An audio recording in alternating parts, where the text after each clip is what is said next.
It's only been a couple of hours, but of us enjoying our newfound freedoms.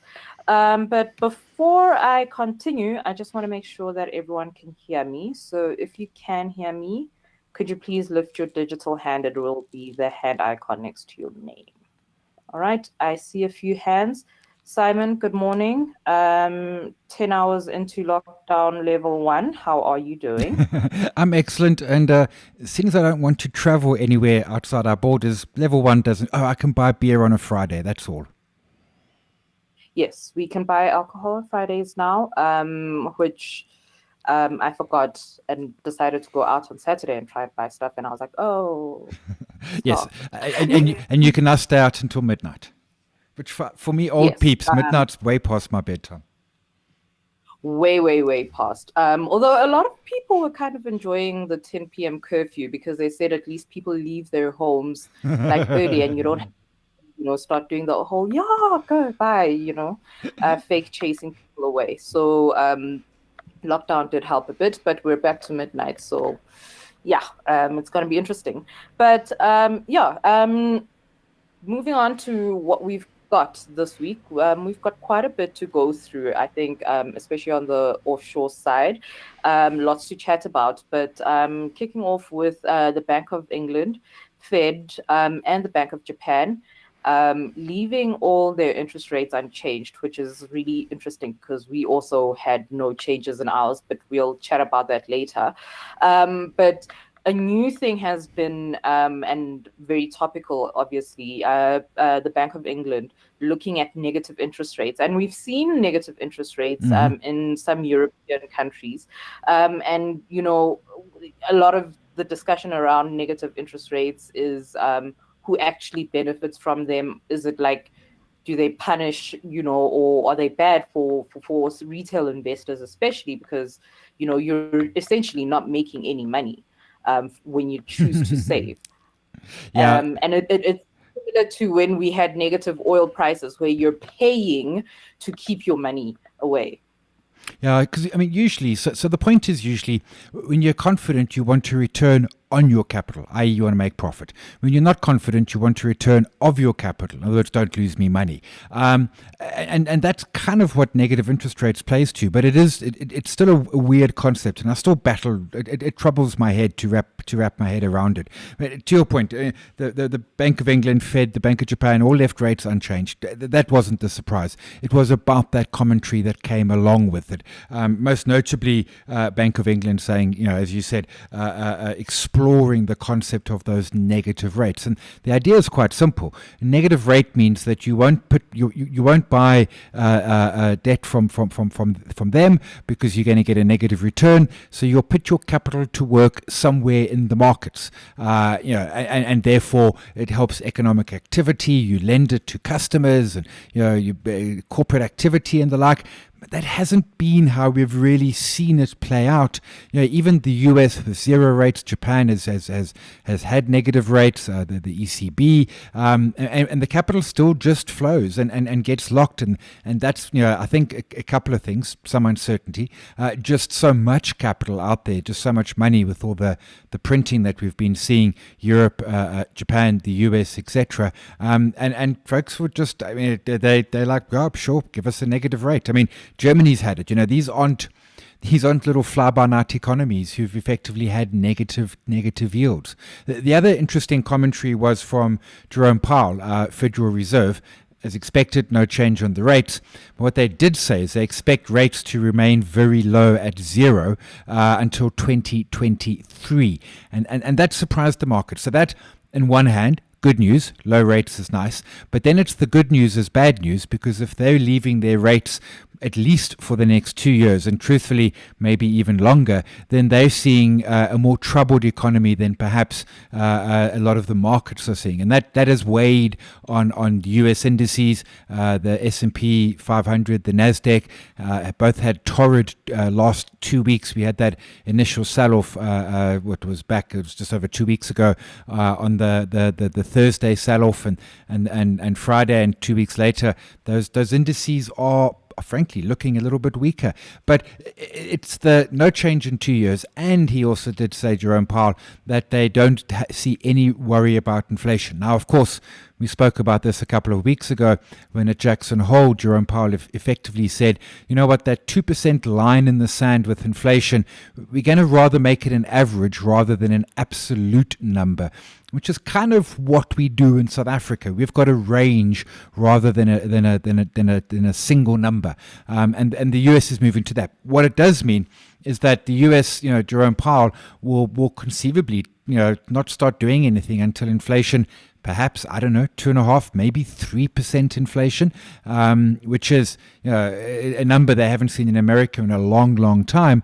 But they're going to focus ostensibly more on unemployment. So this is rates lower across the board. And if the Bank of England is investigating negative rates, make no mistake, then that is something which, that they're talking about it. And I think something we'll probably see, particularly as we see the UK, Ireland, other parts of that area going back into harder lockdown. It's not back to sort of level 5 lockdown, but it is moving back into a harder level of lockdown.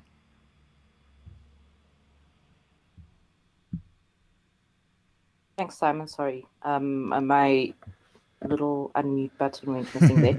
And I think to your point, it'll be interesting to see, because we have seen negative interest rates, but how it affects the UK economy will be very interesting, and I suppose how well it works in terms of transferring that money from savings accounts into more active participation in the equities or more dynamic markets. So definitely something for us to watch and see whether people do choose to actually diversify away from holding cash.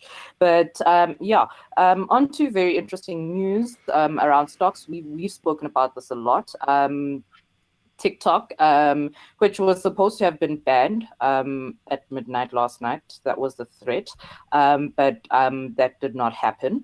However, they are going to be selling selling a 20% stake to Oracle, and Walmart, which we did discuss when we thought it would be a Microsoft Walmart partnership, is going to be a commercial partner. I think there's still a lot of confusion around what exactly the deal means. Does it address some of the issues or concerns that have come up, i.e. around security? And what does commercial partner mean exactly? Yeah, so I mean, I was digging into this early this morning, and I found another name escapes me. There's a sort of a Chinese TikTok competitor, but it's the same concept as TikTok, but it's only in China. And very important, it's less glamorous. So they call it the TikTok for rural people, which I think is a bit of a nasty spin in it. But it's less glamorous, it's less influencers, and apparently they are doing absolute fortune in transactions. So it actually grew up out of farmers in rural areas selling their fresh produce and the transactions, and it's become almost in a type of sense, I suppose, like Wechat, where it's more than just the short videos and the like. It's also the transaction ability and the commerce side of it. And I think that's what Walmart is looking for. But the whole deal is weird.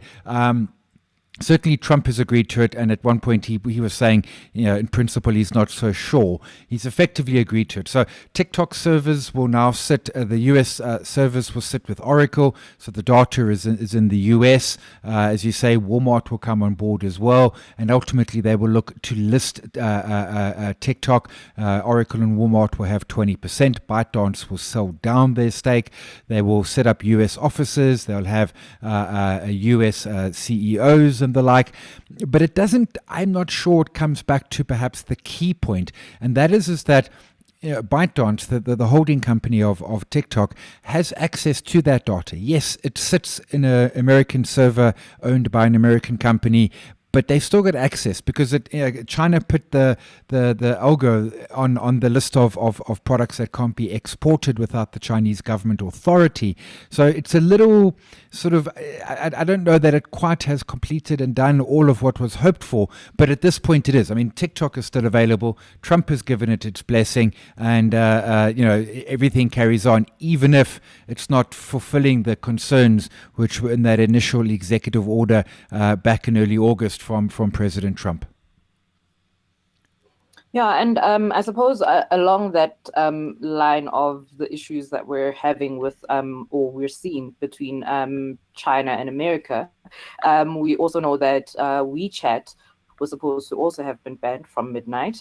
They not very big in America, I think, relatively speaking. 3.3 million users in America is not particularly big, and China also coming through with their unreliable unreliable entities list, which is very interesting because it's sort of like a tit for tat kind of situation that we're seeing, where instead of trade wars, we've now got the tech wars. And I think we touched on this a couple of weeks ago, but we're really thinking about the impact of cybercrime, and now we are seeing a lot of talk around, are we escalating the this battle and this trade disagreement on all levels, and will what I suppose trade wars of the future look like be all about what technology is available where, and what data is being used and how and for what purposes, and what other insights can governments possibly glean from this kind of data. Yeah, there was a great book, and it used to refer to the idea that the next world war would be fought in the financial markets. But that book's become dated. I think, Danae, you spot on. It's the wars are becoming cyber orientated, and whether that be hacking or, as you say, the unreliable entities list. So WeChat did get a judge to halt the ban. It was supposed to be removed midnight last night. It hasn't been. They've got to stay on that. We'll see how that goes. Your point is correct. 3.3 million users on WeChat, not very big in the US, mostly Chinese nationals, and using it for communication as we would use WhatsApp in South Africa. WhatsApp is pretty much a non-entity. In the US, they're using sort of the Facebook and SMS and the like.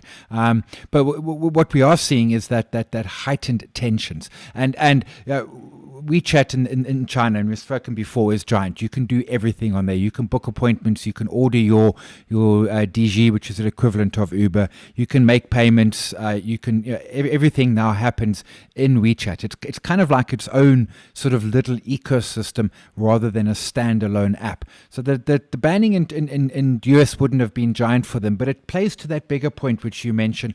If we go back with ZTE early in the Trump administration, so I suppose that would have been 2016 when he put pressure on them and forced them to make some corporate changes. Huawei with the 5G equipment and the like, and this really is starting to get sort of fought in the tech space. And let's be clear, to some degree, China started this by, for example, banning Facebook, by only letting Apple come into China if the servers of Chinese users' data was in mainland China, banning Twitter, restrictions on Google. So Google decided rather not to go into China. But I think it's going to get significantly more heightened. We've talked around the India-China tensions and how India's banned almost now a total of 200 Chinese apps, including WeChat.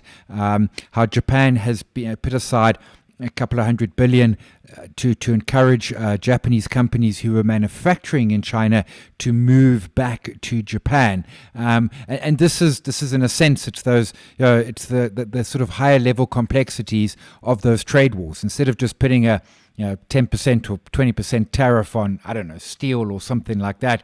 It's getting a lot more nuanced in this particular space, and it kind of creates complexity, and it creates deep complexity as well for the internet. We've already got China walled off, the Great Wall of China, which is essentially a giant firewall. I wonder if we start, not anytime soon, but in the next decade or so, we almost start getting different internets. I know Russia wants to basically have their own version of the internet, and I think that might be one of the trends that we are starting to see. But for now, the TikTok story solved. The Wechat is not banned. That'll go before a judge for further follow up. So kind of business as usual, but weird business as usual. Yep, definitely. Weird or business as the new usual. Yes. I guess. We can think of it that way. And now looking at OECD, who have released some of their predictions or forecasts for growth next year, and expecting the global economy or global GDP to be down by 4.5%, with China being the only country to have a positive GDP growth, which they've pegged as or put as 1.8%. US economy, they're anticipating about 3.8%, and the euro area 7.9%. Although wondering if they might not revise that, given that some of the countries in the eurozone are going back into hard-ish lockdown. But obviously with some of the key emerging markets, India, Argentina, South Africa, and the only, from what I've seen, the only developed market being the UK, more than a 10% forecasted for negative growth. And that's quite a big number. And I guess for the UK, that's really like a big standout figure for a developed economy such as the UK. Yeah, if we touch on UK first, I think there must be some Brexit mess in that as well. Because remember, this 2020 was supposed to be all about Brexit and the Olympics, and well, Brexit is muddling along and the Olympics isn't happening. And I can't, we just don't know how much of the UK contraction is Brexit orientated and how much is COVID. But certainly, as we said up front, the UK is going in different areas sort of back into a harder lockdown. Ireland following the same. For me, the standouts on that OECD, 1.7% for China. Make no bones, in a year of a pandemic, that positive growth is good. For China, that's going to be the lowest GDP growth since about the 80s. And if you had thought that China would do 1.7% growth in a year, you would have expected calamity in stock markets. We're not seeing that, but we've talked about that a whole bunch. Markets are doing okay-ish. Generally negative across the board. What also struck me was that a lot of the forecast was actually revised to be slightly better, still negative for the year.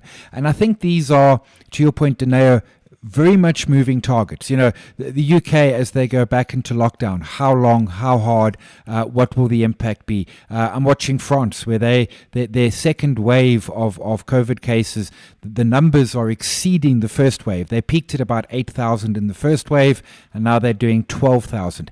Deaths are markedly down as we are learning to manage the disease. Back in March, we didn't have a clue.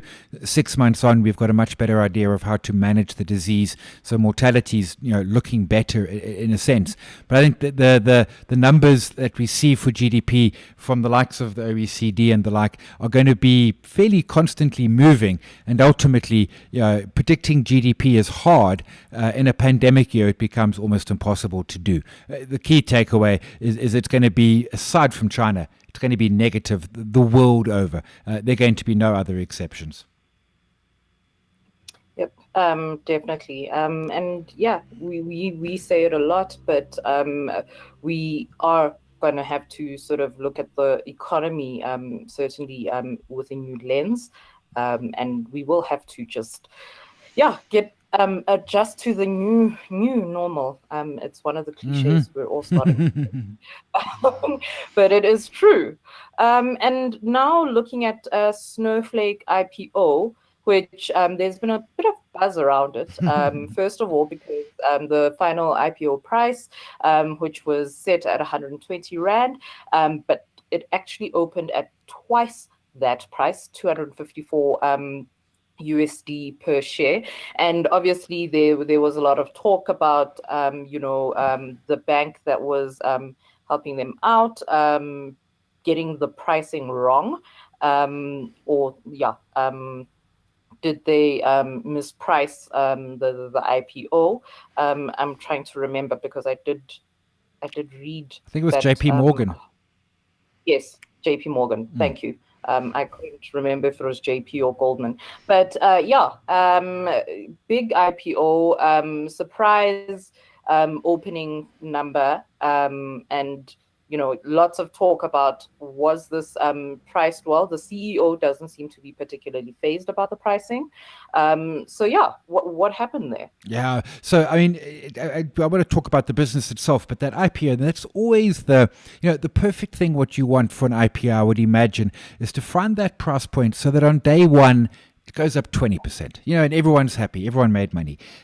Doubling on day one does suggest that you could have done a much better pricing process. Now, obviously, part of that IPO price of $120 is new money coming in. New investors who partook in the IPO. But the other part is also the investors who came in a while ago, and the CEO will have a giant stake in this business at the same time. And therefore, whether it's 120 or 240, well, if he wants to sell, he sells at the 240 level.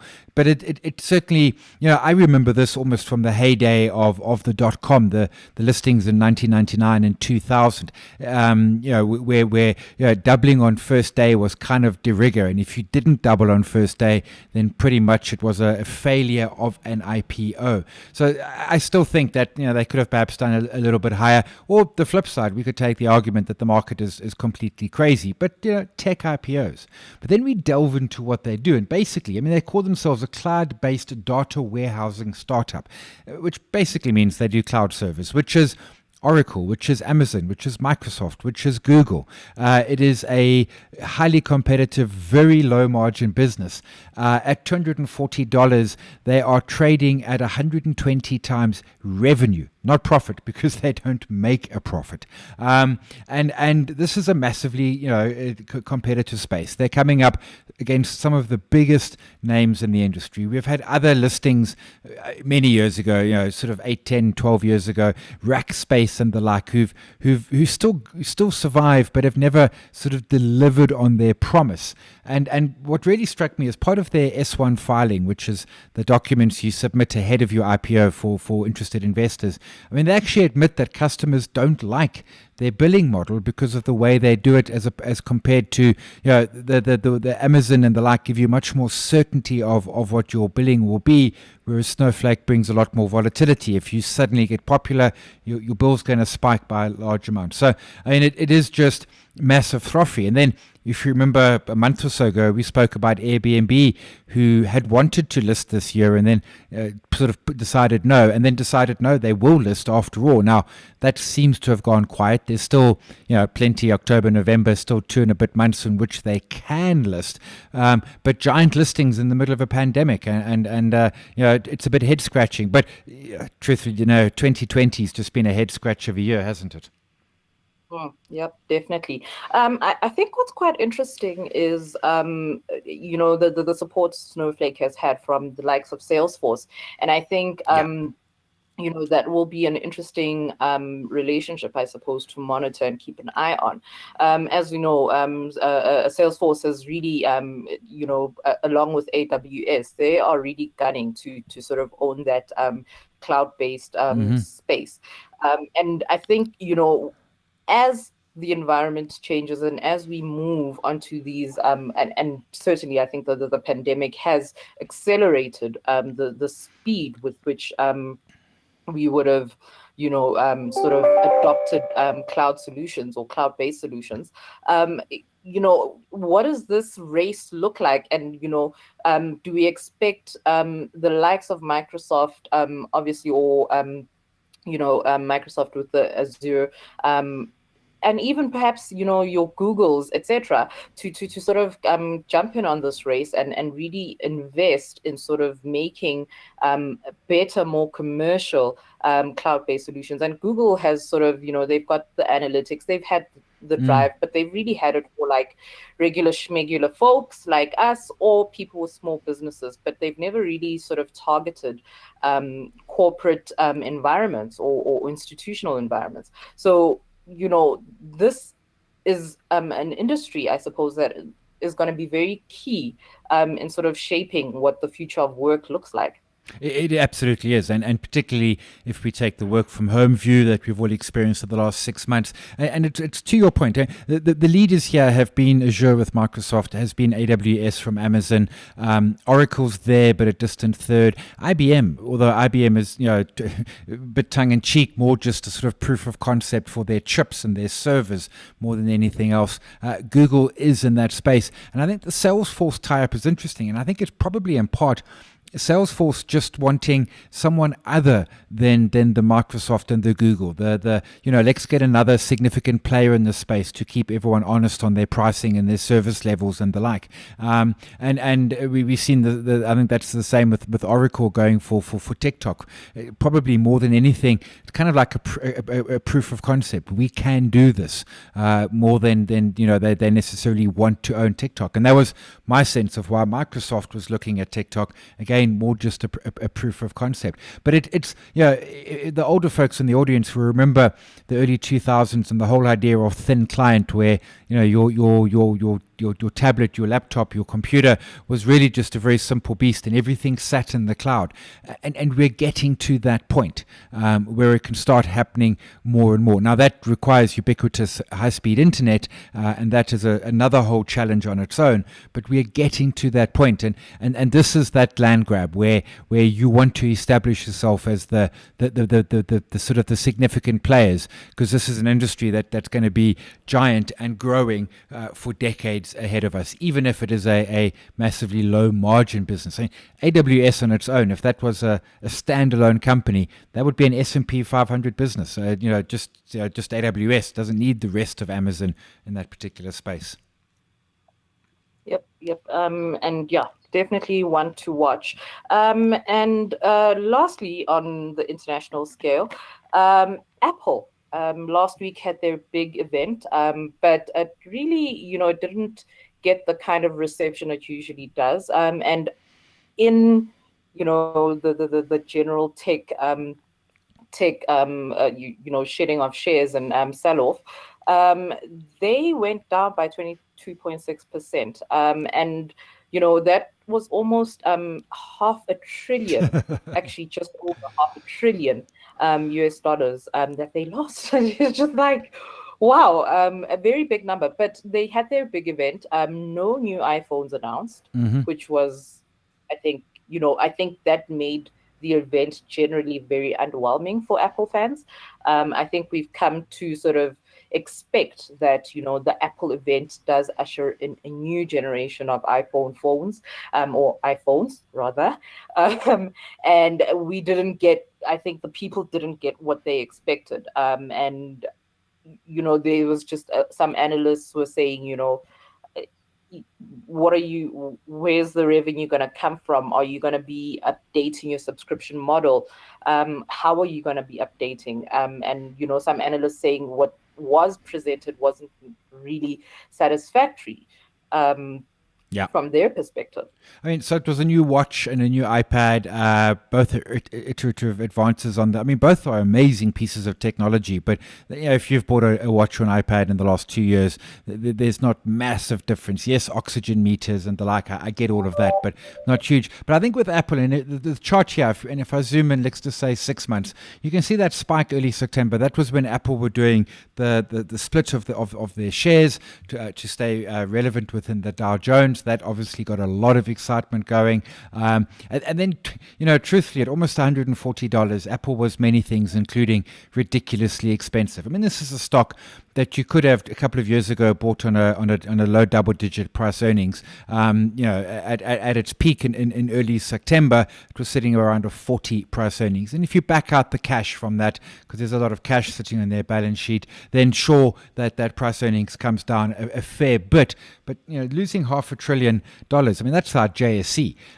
But I think it frankly become too expensive. They've got challenges. They got the fight with Fortnite and that whole big fight going on. They've got also against the App Store and their 30% fee. They got challenges happening in Europe from regulators in Europe. So I think Apple's suddenly finding themselves under a bit of pressure. I don't expect the 30% fee to go away in a hurry. They're certainly going to fight it, absolutely. But the stock had just simply, I think, got way too expensive. Apple, yes, it grows big numbers. It can do 20+% growth in a year. Yes, its services business, which is the App Store and the like, again, if it was listed separately, would be an S&P 500 company. But a price earnings was 40 was crazy. So Apple being under serious pressure, and that's then put the other indices. So here is the S&P, and again, S&P it peaked at about the same time because Apple is the biggest stock, well, in the world, never mind just the S&P. And we've seen lower lows. We've seen break of significant moving averages. In essence, markets, as I was talking up front in the US, looking a little bit weak, and so's ours. I mean, we're having a fairly nasty Monday as we speak, off, what's our market? Off almost 3% on the day. That is a giant amount of selling. And I think a little bit of realization that we're in the middle of a pandemic, a little bit of a realization that prices had got a little bit crazy, a little bit of concerns perhaps around the TikToks and the Wechats, US election concerns, Brexit. I think a whole lot of reality coming back to the markets. Now, I'm not going all bearish and say they're going to collapse. They might, but that's not my call here. Markets go up and down, and at this point, for the last couple of weeks, they've certainly been trending lower, driven by those giant tech stocks, which is what had pushed certainly US markets to their record highs. Yeah, thanks, Simon. And I think, with these very volatile times we find ourselves in, where the slightest bit of concerns is almost, it feels like it's a bit amplified. It's not just the normal concerns. It's concerns overshadowed by the fact that we're in the middle of a pandemic still.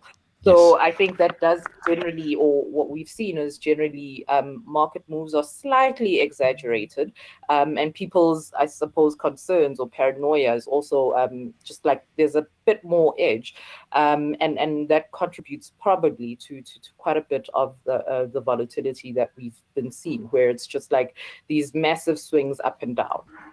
Yeah, and it is in a top 40 chart here. I mean, we are back at sort of mid-June levels. S&P, they're back at early August levels. So we're seeing some selling, but let's not kid ourselves. We're still, as you say, in a pandemic year, and we're down for the year, but we're down maybe 5%, maybe 6%. In a pandemic year, I think most of us would take that. Notwithstanding, still 3 months in time till the end of the year. Definitely. Moving on to SA or local news. So we did touch on this earlier, but the SARB keeping interest rates steady, and it looks like we're expecting no moves at all, with sort of like steady rates until 2021, possibly looking at them starting to hike then. And I think, there was sort of like, some people thought, or were predicting, there were some analysts that were looking for that cut, 25 pip cut. But I think the general consensus was holding, rates steady, which is exactly what did happen. Yeah, inflation has, it fell out the bottom of the 3 to 6% band. The governor targets 4.5. He always references 4.5 rather than the band, which is telling in of itself, trying to set that inflation expectation. I agree. I thought cuts would be nice, but prime is at 7%. We're the lowest in 2 or 3 generations. We're seeing the activity in terms of properties, sales, and the like. And I got to say, cutting rates anymore now, I don't see how that would do a heck of a lot for the economy necessarily. Yes, lower rates are nice, but if we're in multi-generation lows already, 7%, 6.5%, 6%, I don't know that makes a giant difference. What did surprise me was that they basically said, look, the next move we expect it to be late next year and it'll start edging up. Now, a lot of T's and C's, if, buts, and maybes on that statement, but they're pretty much saying, look, the rate cutting cycle is now over. We've done our bit. It's now up to Treasury to really get the economy growing again, and we pretty much leave it where it is. And I got to say, 7%. I bought a house once in 1998, and I think when I signed the purchase papers, prime was 24 or 26%. 7% is a staggering number. Yep, definitely. And I think, let's enjoy these rates while they last. Yes. But while they last, to your point, they're not here forever. Although, as I say that, maybe they are, because I look at what's happening in Europe, Japan, and the US, and maybe low rates are just our future. Yeah, part of the new normal. Yeah. I'm sorry.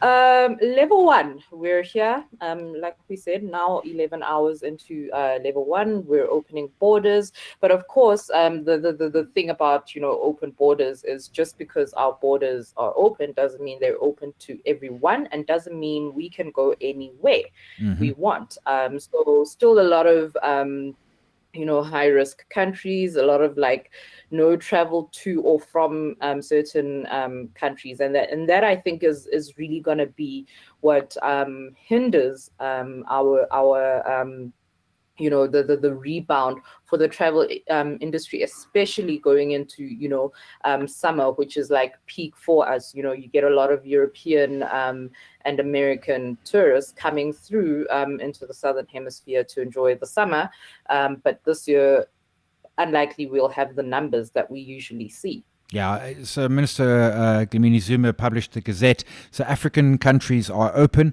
The other countries, they will publish a list of countries that will be restricted. I imagine that'll be the US, maybe France, maybe UK. We'll see. There are exceptions for that. If someone wants to come for investment purposes from a restricted country, they can get approval from the minister. They need to have a negative COVID test within 72 hours of landing before they land. But I think the big excitement is the hope that foreign tourists will start returning. And I think, to your point, yes, but not quite so much. And even if you live in, for example, Germany, and you can come to South Africa, I think there's still uncertainty. I think there's still caution. What you don't want to have happen is you come to South Africa and suddenly borders are closed and you've got to quarantine, or you get stuck, or whatever the case may be. I think that level of uncertainty is going to keep foreign tourists quite low. What we've seen in the local space is an absolute surge since we moved into level 2 and interprovincial travel was allowed. But again, I think that's pent-up demand. And I think the Christmas season might be okay, but I think it's going to continue to be very tough for our local tourism industry. Lack of foreign tourists and South African consumers who, we're out there holidaying right now because we had, 4 or 5 months when we couldn't. But, we remain under pressure. We must remember we came into this pandemic in a recession already. So level 1 is, I think, nice from a just a sort of like a theoretical perspective.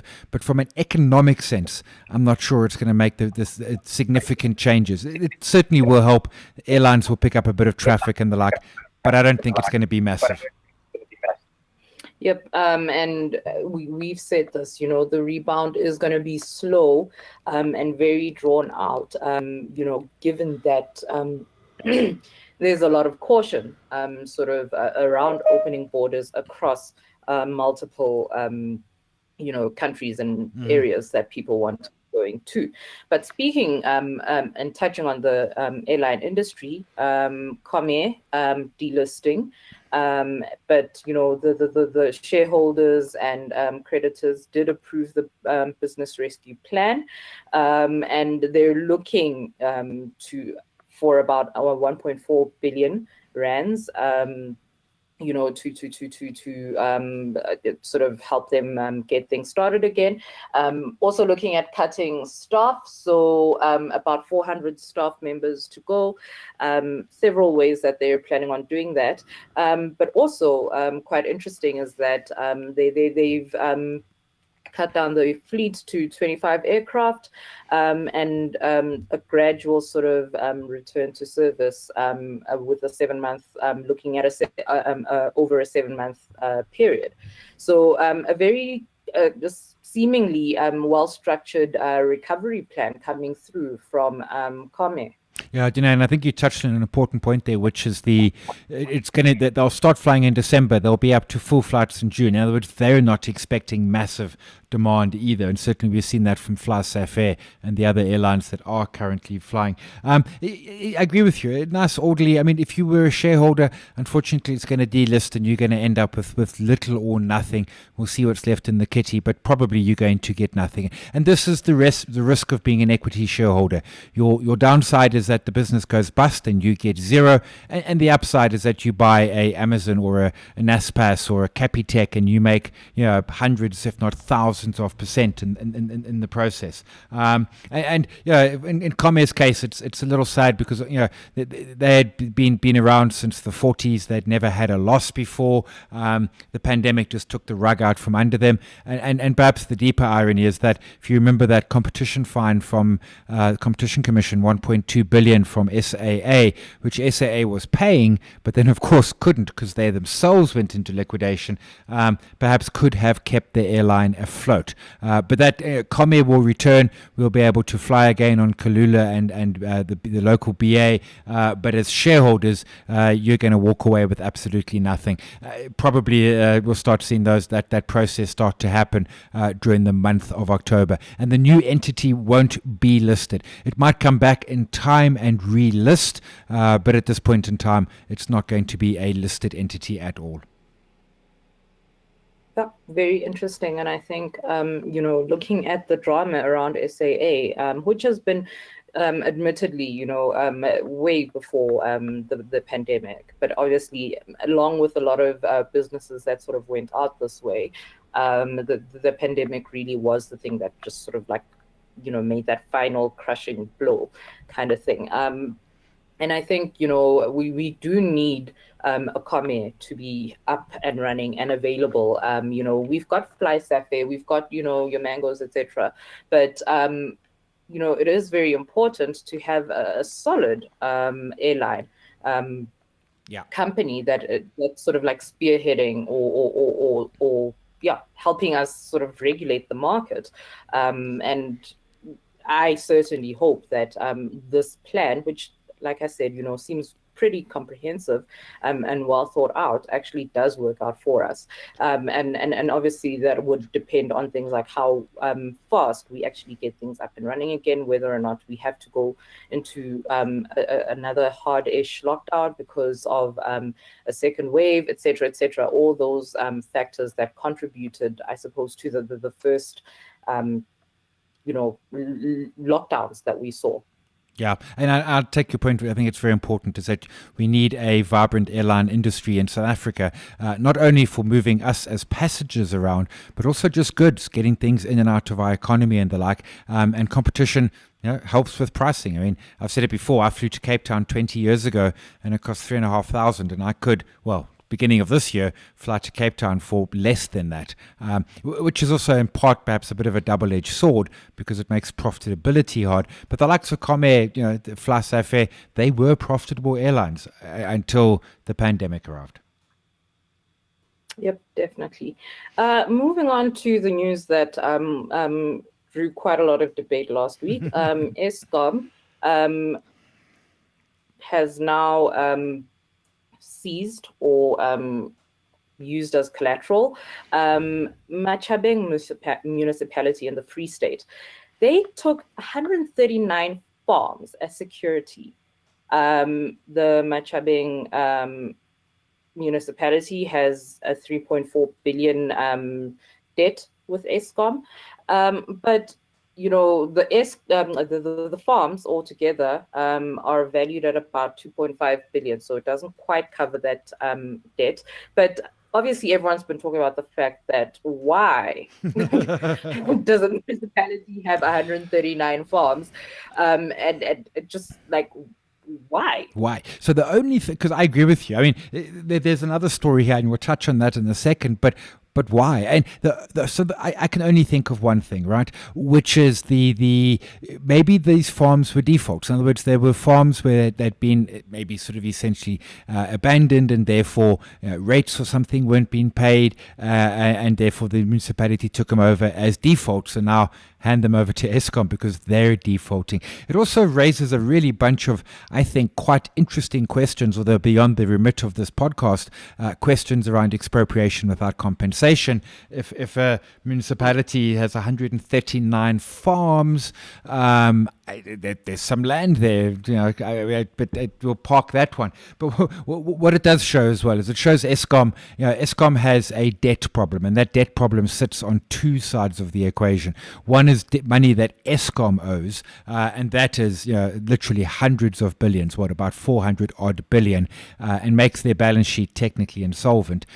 But the flip side is monies owed to Eskom from municipalities who take the money from the customer but don't pay it on to Eskom. And this is Eskom sort of starting to flex their muscle. And certainly we have been seeing them do it a bit in the last year or two in terms of lack of payment and the like. We saw with the load shedding August earlier this month, where some senior plant managers were suspended.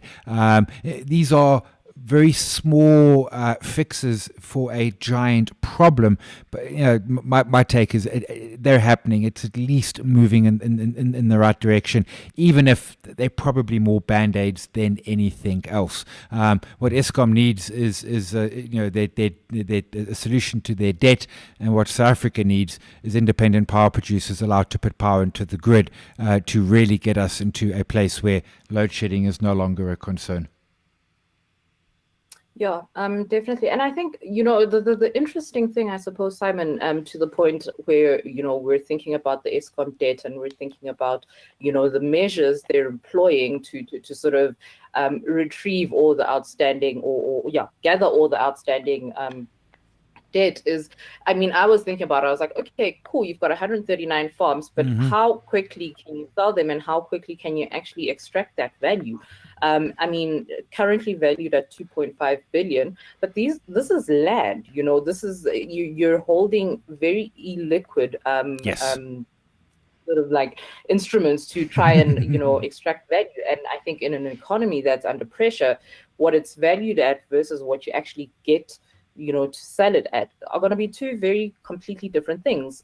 Also thinking about, and this is also, I suppose, outside the scope of the depth we try to handle here, but there's the fact that we have had a drought, and yes, we were expecting rains, but how well or how good is that rain season going to be, and are the farms actually sustainable as collateral? Yeah. And that for me was the other big thing, was I don't know if seizing land in the current environment is really a smart business decision. But also, we are in a pandemic, we are operating in very different circumstances, so you take what you can get.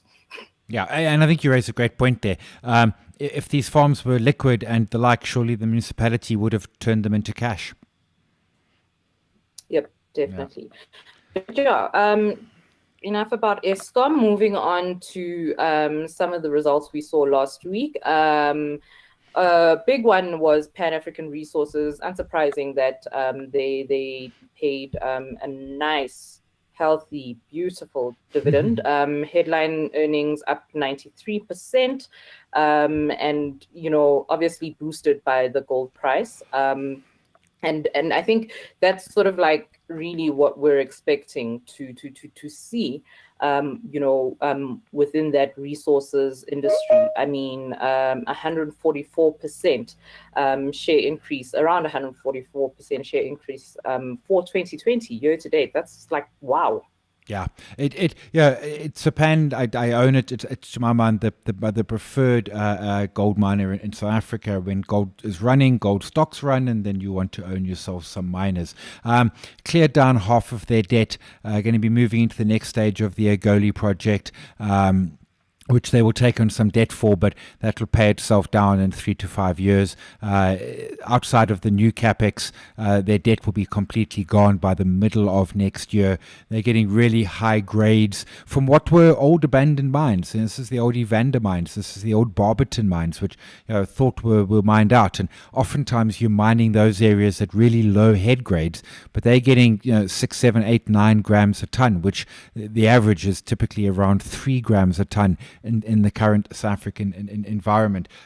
So huge numbers from them. What struck out for me, and this will be true with all of the gold miners, although to slight differences. In the case of Pan, for the period under review, which for them was to the year end June, their price per kilogram of gold was $750,000, rand per kilogram of gold. And the current price of gold is about R1,000,000 per kilogram of gold.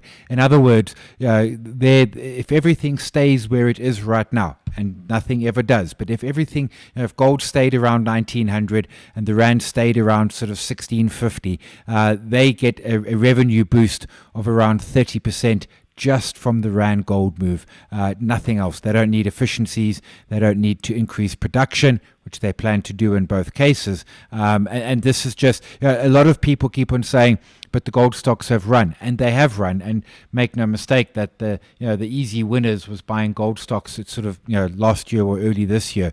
But if gold and the rand stay at current levels, there is potentially still a lot more upside for the gold miners, and that will be true across the board. That's not just Pan-African Resources. It will be Anglo Gold Ashanti, even though they've sold their local assets to Harmony. It will include Harmony. DRD will be on that list. Goldfields, pretty much gold miners are absolutely finally in their sweet spot. Yep, definitely. And moving on, because we've got Woolworths and Discovery as well. So Woolworths has a new CEO, whose name has just escaped me, but I shall find it. Roy Bagattini. That's it. And they've got a new strategy, and obviously, there's always been the noise around what's happening in David Jones, or in Australia with David Jones, and key obviously numbers, 54.5% down, group profits. Again, food doing the best, up by 10.7%. I suppose not particularly surprising, given the fact that we were all buying food and hoarding and. But, fashion, beauty, and home has really been struggling, down also 10.7%, or rather the flip side, down 10.7%, and David Jones sales down 6.4%. So really struggling, I suppose, to get it together, and yes, the pandemic certainly hasn't helped. But they've now sort of embarked on a 3 band strategy, and they're going to be implementing that. And I think everyone's sort of wanting to see what is the thinking, and understand the thinking behind the strategy, and what we're hoping we will see or get, what value will be unlocked from with a new CEO sort of at the helm. And if they can make it work. So the new CEO comes from Levi. He's very much a fashion retail expert. Because if you look at food, I mean, yes, pandemic, but they still did spectacularly well. Woolies claim to have gained market share, as does ShopRite, which makes me wonder if we're being, sliced and diced with stats, or if someone out there, a Spar or a Pick n Pay is losing their market share. But the food part, Zyda Rylands runs food out of Cape Town, and you can leave the food division to her. She will get on and make it happen. And I think that really is. I remember when Ian Moore stepped down, and the question was, why didn't she get the CEO position? And my sense was, this is a bit of a poison chalice. Don't give it to her. Let her carry on with the food, and she can take over when the current CEO sort of steps aside. They've got to fix their fashion in South Africa. Bart Kamala did a tongue-in-cheek tweet where he was saying, is their use of fashion an inside joke, because it's a lack of fashion, and they've struggled with fashion now for a number of years. Everyone gets it wrong occasionally. Mr. Price has had 2 stumbles in the last 4 or 5 years. That happens from time to time. Woolies just haven't got it right in that period. If anything, they're the inverse. Occasionally they get it right, mostly they don't.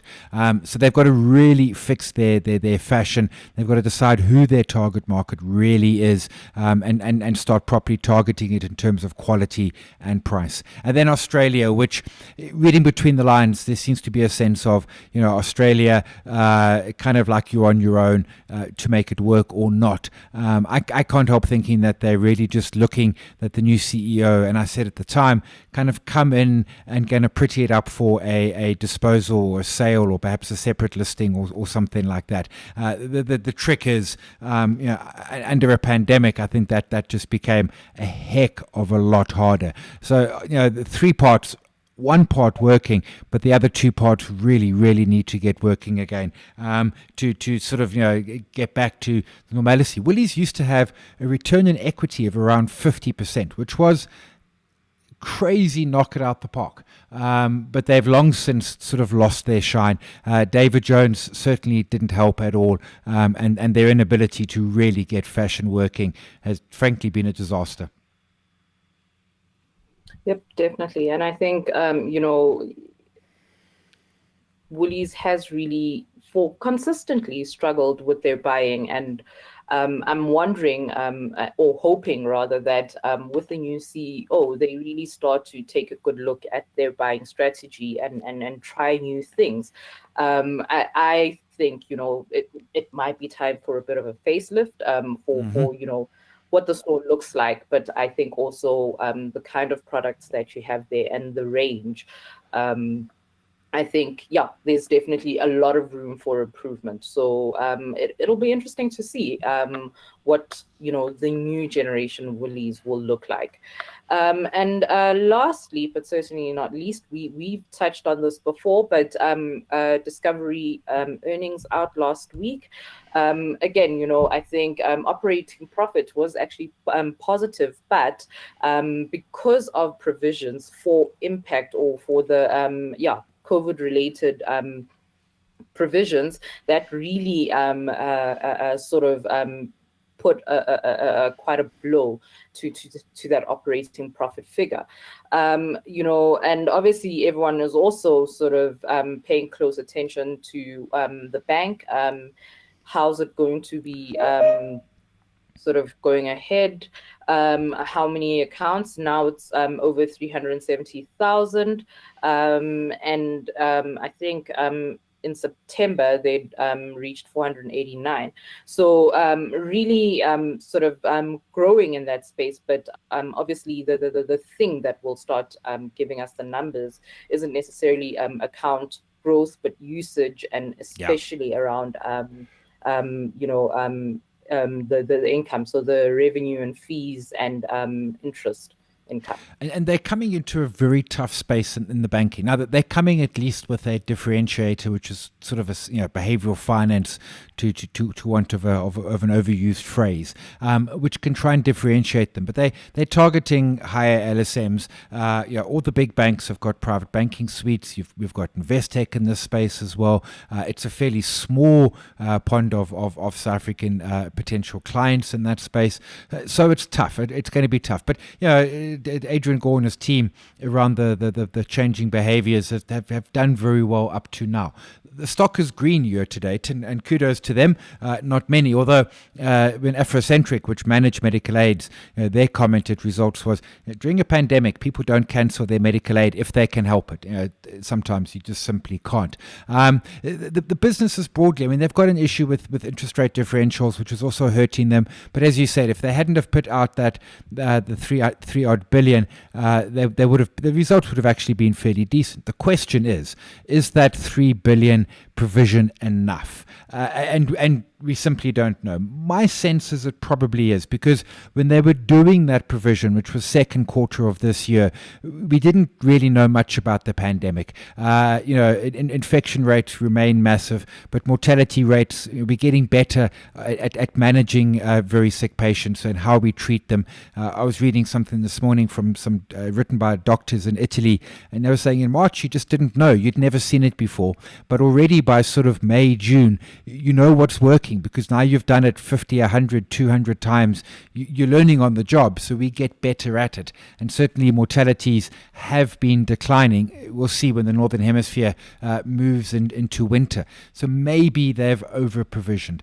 The other biggish question, I think, is there going to be a fundamental shift in terms of gyms and the like? Because, of course, their Vitality program is hugely popular, and the cornerstone of that Vitality program is visits to gym. And is there going to be a massive shift to that? I haven't yet been back to my gym, but by all reports, they are fairly quiet. They can now operate at 50% capacity. But did we learn during winter lockdown to train differently, to train somewhere else? Have we cut the gym because it's fairly expensive, and maybe Vitality is next? I think Discovery and Virgin Active are going to have to do some hard work, and the other gyms on that Vitality aspect. And then the last point from the numbers, which is something I always keep an eye on, is Ping An, which is their which is their Chinese business. Now this is very interesting, because China's never had medical insurance, medical aid as we know here in South Africa. China's always just either had state, or basically you paid cash out of pocket. Discovery's a minority shareholder there, but also, and that business has been growing absolutely great guns. And again, I wonder if a pandemic sort of changes that, where a lot of people in the past wouldn't have thought around a medical aid in China, suddenly they start thinking about it. And in the back of my mind, I always wonder if that Chinese asset couldn't perhaps be their Tencent. Perhaps not to the scale of Tencent, because that remains staggering, but could really become something absolutely, in 10 years' time, when we look back and it's like, remember when this was still a little fledgling startup in a sense. So a lot of moving parts here. I like the business. I hold shares in it. I like their behavioral change method. They've been doing fairly okay in the US. John Hancock, one of the biggest insurers, is doing the same deal they do here. If you take an Apple Watch and exercise and the like, they give you discounts, etc., which is a model which certainly we have seen work. The question is if it continues to work during and ultimately post a pandemic. But all in all, I thought not a bad set of numbers, and the market ran up strongly on the trading update, and then collapsed, and then sort of like the idea behind the results, sold it off. But one of the few sort of non-mining stocks that are green year to date. Yep, definitely. And I think, to the point about Ping An is it's going to be interesting to see in the next 6 months how that portfolio grows. And I think we definitely will be seeing a higher take-up of medical aids. But yeah, we have come to the end of our webinar today. So thank you to everyone for joining us, and thank you, Simon, for once again another insightful session. Just a reminder that there is no webinar next Monday, because myself and Simon are taking some time holidays off. But we will be back on the 5th of October, so please do take care and be safe. As one of these most popular TikToks going around, the pandemic isn't over just because we're in level 1, so please continue to be cautious and wear your masks and stay safe. Simon, enjoy your break, and anyone else who's going to be taking a break, please enjoy. Thank you. Everyone stay safe. Wear your mask. Cheers all. All right. Thanks, Simon. Bye.